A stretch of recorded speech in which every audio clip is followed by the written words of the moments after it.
পাঁচ ওয়াক্ত নামাজের পরে আমরা যে শব্দ মোনাজাত করি, সারা দেশের বেশিরভাগ মসজিদে হয়।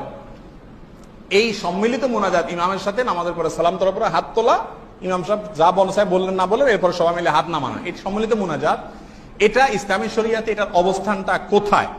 এই প্রসঙ্গে আমি দু তিনটা কথা বলতে চাই। প্রথম কথা হলো, সালাতের পরে পাঁচ ওয়াক্ত নামাজ আমরা একা পড়তেছি না মুহাম্মদ রাসূলুল্লাহ পড়ছেন? কয় বছর ইমামতি করে পড়াইছেন তিনি বলেন?